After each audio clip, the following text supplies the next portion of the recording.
Hi friends, welcome to my channel. ఇక శరత్ చంద్ర భూమికి ఒక పెన్ డ్రైవ్ ఇస్తూ ఇలా అంటుంటాడు, శోభాచంద్ర గుర్తుగా తను చేసిన చివరి నాట్య ప్రదర్శనని నేను ఈ పెన్ డ్రైవ్లో జ్ఞాపకంగా దాచుకున్నానమ్మా అని అంటూ ఆ పెన్ డ్రైవ్ని భూమికి ఇస్తూ ఉంటుంది. ఇక భూమి శోభాచంద్ర ఫోటో ముందు నిలబడి ఆ పెన్ డ్రైవ్ని చూస్తూ, అమ్మా నువ్వు ఇది నాన్న కోసం వదిలిపెట్టిన జ్ఞాపకం కాదమ్మా, నా కోసమమ్మా అని అంటూ ఆ పెన్ డ్రైవ్ని టీవీకి కనెక్ట్ చేసి ప్లే చేస్తూ ఉంటుంది. ఇక శోభాచంద్ర నాట్య ప్రదర్శన చూసి భూమి చాలా సంతోషపడుతూ ఉంటుంది.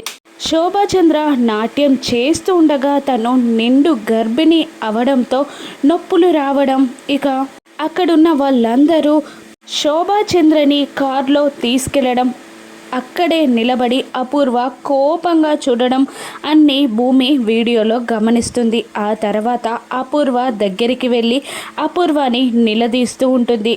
అమ్మ హాస్పిటల్కి వెళ్ళాల్సింది ఫ్యాక్టరీకి ఎలా వెళ్ళింది, ఎందుకు వెళ్ళింది, తనే వెళ్ళిందా, మీరు తీసుకెళ్లారా, మీరు ఫ్యాక్టరీకి రప్పించారా, అమ్మ ప్రమాదం వల్ల చనిపోయిందా లేదంటే చంపేశారా అని భూమి అపూర్వాని నిలదీస్తుండగా అపూర్వకి ముచ్చెమటలు పడుతూ ఉంటాయి. ఇక భూమి అపూర్వే తన కన్న తల్లిని చంపింది అని కన్ఫామ్గా ఆధారాలతో తెలుసుకుంటుందా, నాగా కోమా నుండి బయటికి వచ్చి అపూర్వ బండారాన్ని బయట పెడతాడా, అపూర్వ పైన తన పగని భూమి ఎలా తీర్చుకుంటుందో రాను ఎపిసోడ్స్లో చూద్దాం. Thank you for watching.